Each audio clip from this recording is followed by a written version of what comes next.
Journalist Javed Rana is joining us now from Islamabad to discuss the latest developments in Pakistan. Good to see you, Javed.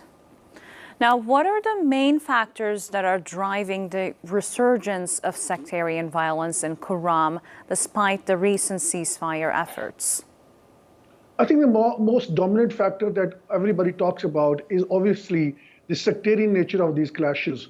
But if you go to the very root cause, then this is basically, these are the land disputes which have transferred from one generation to another generation.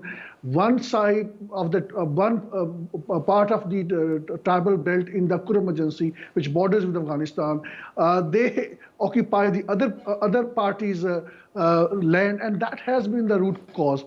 Now, over the period of the time, transforming from one generation to another generation, it is a kind of a combination which also involves the sectarian nature of violence. But at the heart of all this is essentially other land disputes. And when I say the land dispute, that means when one particular tribal is taking over the land of the other tribal, then the generations grow up and they see that the other party is taking over their properties, their land. So they carry out attacks. That has been the root cause, but that has been not overshadowed. It has not been settled down because of the failures of the governments, one after the other. They have not been able to come up with any viable solution. But again, over the period of the time, since the Shia population is concentrated in that part of Pakistan, it's around 30 to 40%. The 50 to 60% is that of the Sunni population. And then this particular region also borders with Afghanistan. So at times when Shia have been under attack, in many cases, the militants also sneaked into Pakistan from Afghanistan. They sided one particular sect on the basis of sectarian grounds and attacked the other one. So I think this has been a vicious cycle because of which this particular region has been in turmoil. But at the same time, we have to also see a bigger picture that this is the region, Kurrum agency, which turned out to be the most vulnerable when it comes to the recruitment of different militant groups were established there. They were backed by Iran, and then Iran imported a large chunk of militant from that part, and they were used in Iraq, they were used in Syria over the period of the time, and that number probably runs into thousands, if not in tens of thousands, because you may recall in 2016, General Muhammad Jafri, the Iranian top commander, had said that they had trained militarily around 200,000 people from Pakistan, Afghanistan, Yemen, and other Muslim countries. From that of Pakistan, I think a large number of Shia militants were imported, and they by Iran, and then they were trained there, and then their services were used in Iraq and in Syria. But again, then when the other group, the Sunni groups, they have different nomenclature of their names that also include TTP, Tehreek-e-Taliban Pakistan. And then there were other shadow groups, and then there were also these IS factor, the so-called Islamic State.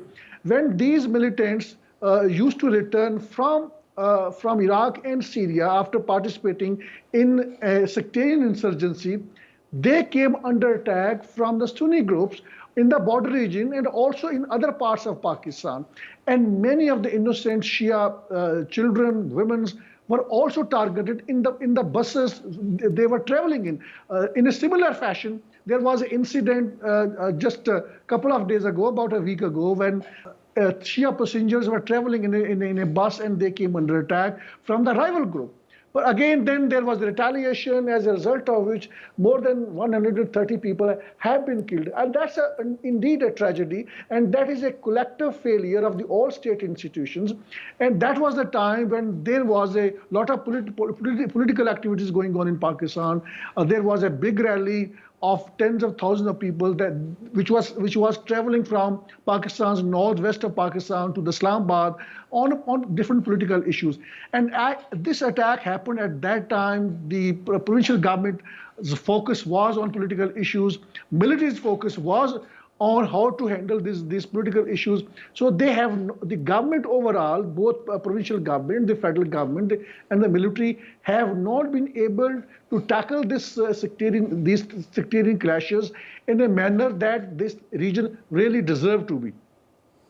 How are local authorities and tribal leaders addressing the deep-rooted tensions, and what challenges are they facing in achieving lasting peace? Well, I think since the very root cause of this dispute, as I explained earlier on, is essentially these are the land disputes. And I think over the period of the time, there have not been any viable proposal where these issues could have been addressed. And then I think the governments over the period of the time, they also handed over these issues to the tribal jirgas, which is a kind of these are the peacemakers.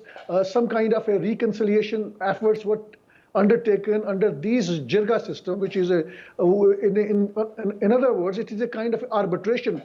I think those decisions were not fully implemented by the governments. That is also part of the reason. And the governments over the period of the time, they have not been able to establish their own rate. And that is why we have seen that these militant groups from the both sides, they attack on each other's villages when they find the other party is vulnerable, and then they occupy each other's territories. These are essentially there is a large chunk of the land which is the agricultural land, and they occupy each other's land, and then they claim that that belongs to them. So who is going to decide it? It has to be done by the government, and that is where the real failure of the authorities lies. Given Kurrum's strategic location near the Afghan border, how might regional dynamics or external influences be impacting the situation? Certainly, this has been one of the leading factors because the Afghan Taliban in the past and then other Sunni militant groups, they've been sneaking into that Pakistan's Kurrum agency, which borders with Afghanistan, and there they were siding with one particular group to carry out attacks on the other group, and then purely it was on the sectarian grounds. These groups have been trying to settle these controversies in the history of Islam with their guns. I think that has been very ironical part.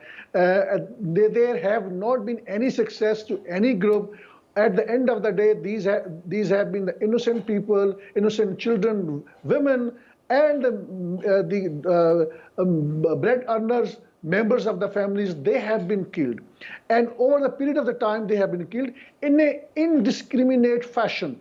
This is a kind of a jungle rule that has been imposed by these groups over the period of the time, and then in a situation when the Americans were there in Afghanistan just 2 years ago, 2-3 years ago, then the situation was more complicated because there were more insurgents groups, there were more international terrorist groups, and then particularly this so-called Islamic State has been there in Afghanistan. It has also its presence in Pakistan, and they have been settling score with the Shia population, making claims that since they had killed them in Iraq and in Syria, so they are settling scores with these militant groups, and then their family members were also killed.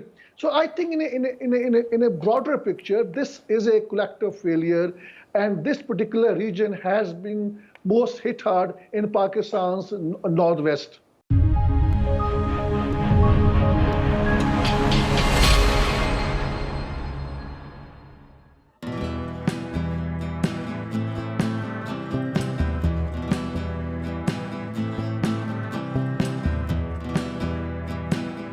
The growing tide of anti-Israel sentiments.